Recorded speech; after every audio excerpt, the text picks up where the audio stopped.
المكتب التعاوني للدعوة والإرشاد وتوعية الجاليات بمحافظة بدر. بسم اللہ والصلاة والسلام علی رسول اللہ، اما بعد۔ آج ہم انشاءاللہ سورۃ تکاثر کی کچھ مختصر اس کا ترجمہ جاننے کی کوشش کریں گے۔ اللہ تعالیٰ فرماتے ہیں بسم اللہ الرحمن الرحیم، الہاکم التکاثر حتی زرتم المقابر کلا سوف تعلمون ثم کلا سوف تعلمون کلا لو تعلمون علم الیقین لترون الجحیم ثم لترونها عین الیقین ثم لتسألن یومئذ عن النعیم، کہ الہاکم التکاثر، کہ زیادتی کی چاہت نے تمہیں غافل کر دیا ہے، حتی زرتم المقابر، یہاں تک کہ تم قبرستان جا پہنچے، کلا سوف تعلمون، ہرگز نہیں تم ان قریب معلوم کر لو گے، ثم کلا سوف تعلمون، ہرگز نہیں پھر تمہیں جلد علم ہو جائے گا، کلا لو تعلمون علم الیقین، ہرگز نہیں اگر تم یقینی طور پر جان لو، لترون الجحیم، تو بے شک تم جہنم کو دیکھ لو گے، ثم لترونها عین الیقین، اور تم اسے یقین کی آنکھ سے دیکھ لو گے، ثم لتسألن یومئذ عن النعیم، پھر اس دن تم سے ضرور بس ضرور نعمتوں کا سوال کیا جائے گا۔ یہ اصل میں اللہ تعالیٰ نے یہ جو بیان فرمایا ہے کہ الہاکم التکاثر، یہ الہا یلہی کا معنی ہے غافل کر دینا، اور التکاثر مال اور کثرت کی زیادتی، یعنی کہ حصول مال کی زیادتی، یعنی کہ اس سے مراد ہر وہ مال ہے، عزت ہے، شرف ہے، اولاد ہے، جاہ ہے، کہ ہر وہ چیز جس سے انسان اللہ تعالیٰ کی یاد، اللہ کے ذکر اور آخرت سے غافل ہو جائے، اس سے مراد وہ ہے۔ اور اللہ تعالیٰ نے اس کمزوری کا اللہ تعالیٰ جانتے تھے، اس لیے اللہ تعالیٰ نے یہاں پر اس کا ذکر فرمایا ہے۔ حتی زرتم المقابر، یعنی کہ تم حصول مال یا حصول کثرت کے لیے تم نے اتنی محنت اور تگ و دو کی ہے کہ یہاں تک کہ تم مر کر قبرستان جا پہنچے کہ تمہیں موت آ گئی ہے۔ آگے اللہ فرماتے ہیں کلا، ہرگز نہیں، یہ کام تمہارا درست نہیں ہے، یہ بالکل تمہارا کام صحیح نہیں ہے، تم اس کے بارے میں جان لو گے کہ یہ کام جو تم کر رہے ہو، یہ جو دنیا کے مال کی وجہ سے اس حصول یا کثرت کے حصول کثرت کے لیے جو تم نے اپنے آپ کو اللہ سے اور اس کے دین اور اللہ اور اس کے رسول صلی اللہ علیہ وسلم کے فرمانوں سے غافل کر دیا ہے،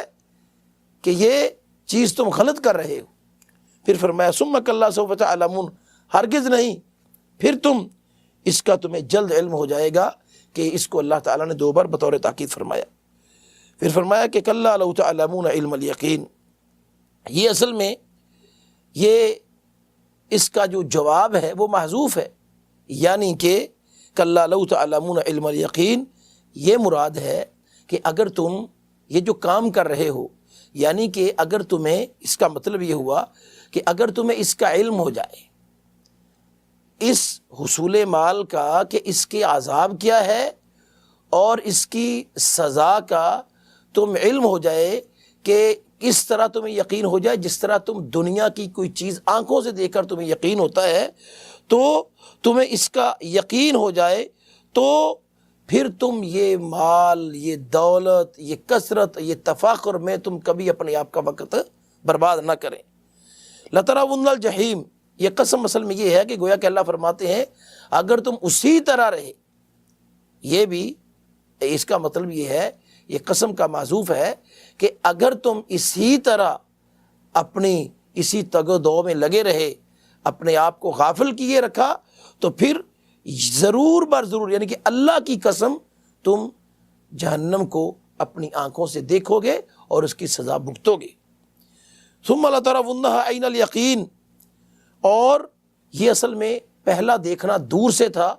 اور یہ دیکھنا نزدیک سے، اس سے مراد یہ ہے رؤیت عینی، خود آنکھوں سے دیکھ لو گے، اور اس میں کوئی شک نہیں ہے کہ پھر تمہیں اللہ کے عذابوں سے کوئی نہیں بچا سکتا۔ پھر آخر میں فرمایا ثم لتسألن یومئذ عن النعیم، پھر اس دن تمہیں سے قیامت والے دن ہر نعمتوں کا سوال کیا جائے گا۔ اس سے مراد جتنی بھی نعمتیں اللہ تعالیٰ نے انسان کو عطا کی ہیں، بعض نے کہا کہ یہ سوال صرف کافروں کے لیے ہوگا، لیکن بعض نے کہا کہ نہیں، یہ سوال سب کے لیے ہے، لیکن جو ہے مومنین ہوں گے وہ اس سوال کے باوجود بھی وہ اللہ تعالیٰ کی نعمتیں پالیں گے، جو کفار ہیں وہ نہیں پا سکیں گے۔ نبی صلی اللہ علیہ وسلم ایک بار آپ صلی اللہ علیہ وسلم بیٹھے تھے، گھر سے نکلے، اور آپ کے ابو ہریرہ رضی اللہ عنہ حدیث کے راوی ہیں، آپ کے ساتھ آپ نے باہر دیکھا ابو بکر اور عمر بھی تھے۔ آپ نے فرمایا کہ تمہیں کس چیز نے باہر نکالا ہے؟ فرمایا یا رسول اللہ صلی اللہ علیہ وسلم بھوک نے۔ فرمایا اللہ کی قسم مجھے بھی بھوک نے باہر نکالا ہے۔ تو آپ صلی اللہ علیہ وسلم جو ہیں وہ آپ نے ان کا ہاتھ پکڑا تو ایک انصاری صحابی کے گھر گئے، اور وہاں پر نبی صلی اللہ علیہ وسلم جب وہاں پر تشریف فرما تھے تو اس کی بیوی نے دروازہ کھٹکھٹایا، تو ان کی بیوی باہر نکلی، پوچھا گیا اس کے شوہر کے بارے میں، کہا کہ یا رسول اللہ صلی اللہ علیہ وسلم وہ ہمارے لیے پانی لینے گئے۔ آپ صلی اللہ علیہ وسلم نے دروازہ کھلوایا، اندر بیٹھے، شوہر آیا اس کا، تو انہوں نے کہا کہ اللہ کی قسم میرے لیے کائنات میں یہ سب سے بہترین دن ہے کہ کائنات کے سب سے اعلیٰ ہستی میرے گھر میں تشریف فرما ہے۔ جلدی سے نبی صلی اللہ علیہ وسلم کو انہوں نے کھجور اور جو ہے یہ پانی وغیرہ پیش کیا، اور اس کے بعد بکری ذبح کی اور آپ صلی اللہ علیہ وسلم کے لیے کھانا کھلایا۔ آپ صلی اللہ علیہ وسلم نے کھانا کھایا تو آپ صلی اللہ علیہ وسلم نے ابو بکر عمر کو کہا، عمر ابو بکر رضی اللہ عنہما، کہ گھر سے نکلے تھے بھوکے، کچھ نہیں تھا کھانے کے لیے، لیکن اللہ تعالیٰ نے ہماری اس انصاری کی وجہ سے ہماری اس طرح اللہ نے ہمیں کھلایا ہے کہ سب سے بہترین کھانا ہمیں کھلایا گیا۔ پھر آپ نے وہاں پر فرمایا ثم لتسألن یومئذ عن النعیم، قیامت کے دن ان ساری نعمتوں کا اللہ نے پوچھنا ہے۔ اس لیے ہمیں